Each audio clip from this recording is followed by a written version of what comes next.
Hi, welcome students. Yesterday we had discussed the structure of the ecosystem, and if you recall, the ecosystem is constituted of two broad components, that is the biotic component and abiotic component. These components of the ecosystem are seen to function as unit when we consider the following aspects of function, such as the productivity, decomposition, energy flow, and nutrient cycling, that is biogeochemical cycle. So, in today's video, we are going to discuss regarding the functions of the ecosystem, and the first one is the productivity. A constant input of solar energy is the basic requirement for any ecosystem to function and sustain.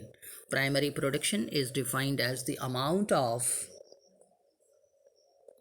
biomass or organic matter produced per unit area over a time period by the plants during photosynthesis. This requires a little elaboration. Biomass, you understand. In order to have a better understanding of this biomass, you can just recall a seed. The seed is sown inside the soil and it germinates and produces a plant. The plant grows into a gigantic size by the lapse of time, and you can just imagine the difference in the weight of the seed and the gigantic plant. This huge difference is due to the addition of biomass in the plant, and it is because of the photosynthetic output.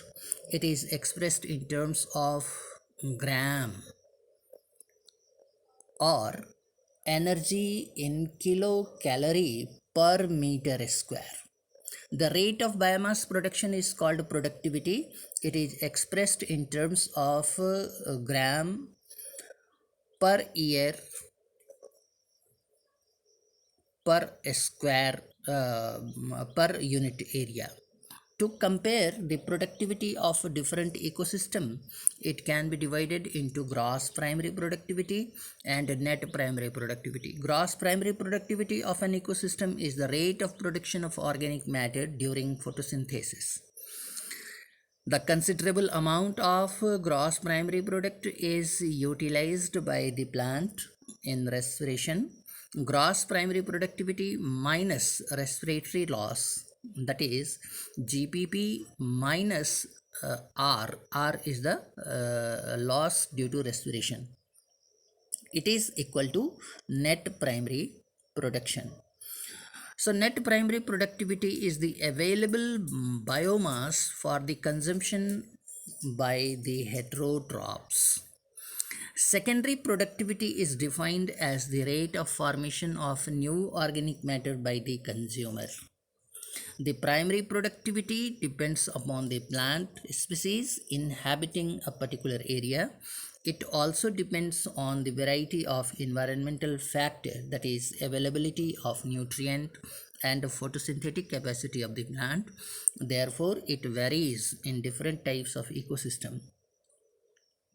The annual net primary productivity of the whole biosphere is approximately 170 billion tons of the organic matter.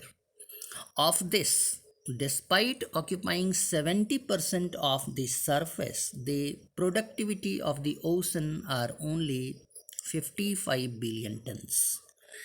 Rest, of course, is on land. It is a matter to be thought with a serious mind.